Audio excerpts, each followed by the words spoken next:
Je m'aperçois que j'ai pas assez économisé, que ça va être dur. Fin de mission, tu peux rentrer chez toi. Je reçois un appel comme quoi l'entreprise n'a pas payé l'agence intérim. Pas de boulot. Pas de boulot. Personne t'appelle. C'est ça. Drogue, médicaments, alcool, tout. Et j'en passe.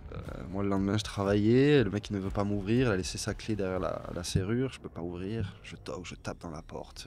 Pris d'énervement. Tu rentrais des fois et que tu retrouvais, t'avais retrouvé des prostituées avec lui, de la drogue partout dans l'appartement. La drogue sur les meubles, des bouteilles par terre, des clopes, des ongles d'orteil. Et je rigole pas, hein. Salut, du coup, je vous souhaite la bienvenue sur ma chaîne YouTube. Aujourd'hui, petite vidéo en compagnie du coup de Johan. Merci déjà d'avoir répondu présent à l'invitation et puis de venir sur ma chaîne YouTube, Johan. Merci à toi de C'est m'avoir avec invité. un grand plaisir. Alors l'histoire, elle est un petit peu atypique. Pourquoi je reçois Johan aujourd'hui? Alors c'est très simple. Il y a 2 semaines de ça, je suis parti en week-end chez des amis à Grenoble. Pour rentrer, j'ai pris un Blablacar et je suis tombé du coup sur Johan. Johan qui est frontalier en Suisse depuis un petit bout de temps et qui a une histoire vraiment percutante. Donc on a eu l'occasion d'en discuter dans le Blablacar. Et je me suis dit que ça pouvait être vraiment intéressant de vous partager son parcours et son histoire, surtout qu'il a vécu pas mal de choses. Donc c'est pour ça qu'il est présent aujourd'hui. Donc Johan, dans un premier temps, je vais te laisser un petit peu te présenter tout simplement. Qui tu es, quel est ton poste actuellement en Suisse. Et puis ensuite on parlera un petit peu de ton histoire comme tu nous l'as raconté dans le Blablacar. Ok, donc moi je me présente, c'est Johan. Donc je viens du sud de la France, de Pau. Euh, donc voilà, à un moment de ma vie, j'ai choisi d'améliorer ma situation, qu'elle soit financière ou sociale, qualité de vie, plein de choses. Donc j'ai choisi la Suisse qui était par rapport au temps, trajet, financier, Bien qui sûr, me paraissait très intéressant. ça joue beaucoup, hein. C'est Favorable, financier aussi. francophone. Exactement, exactement. J'ai réussi quand même pour mon premier aller-retour à économiser 2 000 euros. Mhm. Alors pour certains c'est peu, pour certains c'est beaucoup. En un an en France, certains n'ont pas la chance de pouvoir les économiser. Bien sûr. Donc j'ai pris mes 2 000 euros. J'ai trouvé un logement de 2 semaines. Je me suis dit ok, c'est maintenant. Là actuellement je viens de finir mon travail. Je vois cette annonce, j'y vais. En effet, la vie est chère. Plus que cher. La vie suisse n'est pas la vie de Genève en plus, n'est pas la vie du sud de la France. Enfin, le Bien coût de sûr. la vie n'est vraiment pas le même. Évidemment. Donc autant dire que les 2 000 euros, Ils sont partis très vite. je m'aperçois que j'ai pas assez économisé, que ça va être dur. Je m'aperçois que la question du logement elle est compliquée ici. Bien sûr. Euh, En plus de ne pas être évident à trouver, les loyers sont extrêmement chers. Extrêmement cher. Avec mes 2 000 euros, je pouvais même pas prendre un mois de logement. Si je trouvais pas une colocation, enfin une garantie, un loyer, un deuxième loyer. Puis c'est bien en fait qu'on parle de ça parce qu'il y en a énormément qui se disent bon bah ok, je veux partir en Suisse, j'ai la motivation, donc déjà c'est une très bonne chose, mais qui partent en Suisse sans avoir de travail, un petit peu comme tu l'as fait, pour trouver sur place et qui se retrouvent à dépenser toutes leurs économies et ensuite retour à la case départ en France. J'en ai vu tellement. Donc moi ce que je préconise en général c'est d'abord de trouver le travail et ensuite de trouver un logement enfin c'est beaucoup plus sécuritaire, hormis si Bien on sûr. a un énorme capital de base et que voilà on peut Bien sûr. subvenir parce que des fois trouver du travail ça prend plusieurs mois et ça peut même prendre plus d'1 an hein, pour trouver Bien sûr. du taf. Donc Bien tu t'es sûr. vite rendu compte de la réalité du Moi, terrain et exactement. Et alors après, je suis quelqu'un qui fonce pour le travail. J'avais pas d'inquiétude, même si je savais pas vraiment où j'allais, hein. Mais j'avais pas d'inquiétude. Je savais que j'en voulais, et que j'allais trouver, c'était sûr. Euh, mais voilà, les logements, même en France, c'était compliqué pour moi. Qu'il y ait une situation où j'ai pas de garant, j'ai pas de, j'avais que mes 2 000 euros. Donc je suis retourné en France, toujours avec ce projet. J'ai remis de côté 6 mois. Je suis reparti. Premier retour, appel de la Suisse, agence intérim, est-ce que vous pouvez revenir lundi? Je pense que j'étais revenu un vendredi. Super. J'y retourne. Je retrouve, avec une chance inouïe, un logement, une colocation chez l'habitant. Ok. Donc super, première mission, pas évident. Au niveau social, pas évident. Ok. Le boulot, Pas beaucoup, t'étais pas très entouré, du coup tu t'es retrouvé un petit peu seul. un peu seul, avec des gens avec une mentalité un peu dure pour moi qui venaient d'arriver, qui voulaient m'intégrer, Alors beaucoup de Français aussi, hein. Je ne remets pas la faute sur les Suisses en particulier. Bien sûr. Beaucoup de Français. La mission se continue, 1 mois et demi. On nous annonce que c'est la fin du chantier. Fin de mission, tu peux rentrer chez toi. Donc, allez, on recherche. 2 semaines, je retrouve un emploi, pareil, mission intérim, dans lequel j'ai pas d'expérience. Les vacances arrivent, les vacances de Noël, toujours dans ce poste où on me fait aussi mille et une promesses. Embauche. Promesse, ouais, par rapport à Embauche, fixe, à un CDI. voilà. Et comme à la première mission, j'ai envie de dire, c'était la même chose.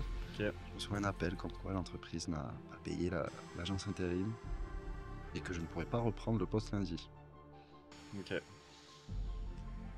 Ok, coup de massue, Hmm. très dur, pas de boulot. Pas de boulot. Personne t'appelle. Et là, les deux boulots qu'on trouve après très rapidement, finalement, en 2 semaines, où on se dit, finalement, ça va le faire. C'est Et ça. on se rend compte de la réalité. On se rend compte, tu fais un petit calcul vite fait dans ta tête, juste en loyer, Hmm. tu te rends compte que ça va te coûter cher. Hmm. Alors moi j'avais le chômage, mais c'était vraiment pas énorme, ça me payait le loyer seulement. Ok. Waouh. Donc ok, j'avais gardé de l'argent de côté, heureusement, encore une fois. La colocation qui devenait de plus en plus compliquée, je suis tombé chez quelqu'un, vraiment c'était invivable, c'était invivable. Tu m'as un peu raconté dans le Bacar. Et c'est pour ça aussi que je veux faire un point pour toutes les colocations. Il va nous raconter juste après ce qui lui est arrivé sur une des colocations, mais c'est hyper important de faire attention avec qui on fait une colocation, et ça je tiens vraiment à le préciser. Raconte-nous un peu ton expérience du coup malheureuse avec cette colocation en question. Voilà, toute cette période-là, différentes missions intérim, chômage, donc j'étais toujours dans la même colocation, donc chez un homme qui louait ses chambres, en gros, qui avait 3 chambres dans son appart et qui les louait. Et cette colocation vraiment a été voilà, tout ce qui est addiction. C'était une personne accro à la drogue, tu m'expliquais, c'est ça? Médicaments, alcool, tout, et j'en passe. J'en reviens à la difficulté ici de trouver un logement. T'as peur de trouver dehors. Parce que tu m'expliquais qu'il était même arrivé de dormir sur le palier. Ouais, incroyable. Ah, je voulais pas mourir. Moi, le lendemain, je travaillais, le mec il ne veut pas m'ouvrir, il a laissé sa clé derrière la serrure, je peux pas ouvrir, je toque, je tape dans la porte, pris d'énervement. Mais non, impossible. Parce que le mec était complètement défoncé. Ouais, il était complètement perché, et il avait peur de je ne sais quoi, parano. Tu me racontais aussi que tu rentrais des fois et que tu t'avais retrouvé des prostituées avec lui, de la drogue partout dans l'appartement. Ouais, je pars un week-end avec ma copine, je rentre. C'était la fiesta dans ma chambre, quoi. De la drogue sur les meubles, des bouteilles par terre, des clopes, des ongles d'orteil. Et je rigole pas, hein. Enfin, ça fait rire, mais des feuilles de PQ, Mais qu'est-ce que c'est que ça? Qu'est-ce que c'est que ce chantier? Explique-moi. Tu rentres de week-end, tu vois vois, ça. Il lui manquait une clope à 4h du mat, même si je me levais à 5h. Ça le dérangeait pas de toquer à ma porte, d'ouvrir. Hey, Johan, t'as pas une cigarette s'il te plaît en pleine nuit? Qu'est-ce que c'est pas possible. invivable. On parle beaucoup de négatif depuis tout à l'heure, mais aujourd'hui, il y a du positif. Aujourd'hui, ta situation, elle est stable. Ça fait un moment que tu as un emploi, tu as un emploi qui est stable. De ce que tu me disais, tu te plais dans ton emploi. Tu es bien aujourd'hui, tu as ton appartement. Une fois que cette période compliquée, elle est passée, comment ça s'est passé pour toi? Raconte-nous un petit peu le positif et justement comment ça s'est passé pour arriver là où tu en es aujourd'hui. Je reçois un mail d'une entreprise une grande entreprise dans l'aéronautique. Peut-être 4 mois après d'avoir postulé. Donc, voilà, petit, ne lâchez jamais, ça peut arriver au dernier moment. Oui, ça a marché. Donc, un poste où j'ai même pas d'expérience en soi. J'ai envie de remercier la Suisse, tout le monde, la terre entière. C'est une opportunité. Enfin, quand je m'imagine, moi, d'où enfant et tout. Le parcours, les difficultés, les merdes qui sont arrivées. Ça fait combien de temps là, que tu es dans ce poste justement avec les jets privés? Depuis septembre, donc on est à 7-8 mois, ouais. Ok. Et super, franchement. Ça se passe bien. Ça se passe bien. J'aime ce ton que je fais. appartement maintenant, c'est ça? J'ai réussi à trouver un appartement. J'ai une petite dernière question pour toi et puis on finira là-dessus. Est-ce que on peut parler un petit peu chiffres? Est-ce que tu pourrais nous donner une comparaison entre les salaires que tu as pu te dégager en France et aujourd'hui avec ton poste? Combien est-ce que tu arrives à générer mensuellement? Ouais, bien sûr, il y a pas de souci. Donc moi, en France, c'était assez aléatoire. On va dire que je tournais entre 1007 et 2005 selon les postes, selon les heures. 2005 par contre, voilà, je faisais 50 à 55 heures par semaine. Mhm. Heu, Aujourd'hui, j'ai un emploi avec beaucoup d'avantages. On va parler net après impôts, après, donc 5 000 € par mois sur 13 mois. Ok. Ce qui est pas mal en net, hein, en l'occurrence. En tout cas, un grand merci à toi, Johan, de nous avoir partagé ton expérience, Avec grand plaisir. nous avoir aussi parlé un petit peu à cœur ouvert et avoir partagé vraiment cette expérience avec toute authenticité et transparence.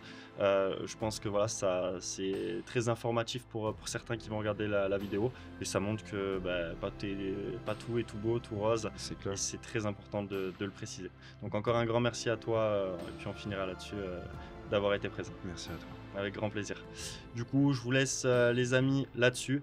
N'hésitez pas du coup à aller faire un petit tour sur mon Instagram, à vous abonner, à m'envoyer un petit message si de votre côté vous voulez passer en Suisse. Je me ferai un plaisir de vous aider dans votre projet. Je vous dis à bientôt. C'était Loïc. Ciao.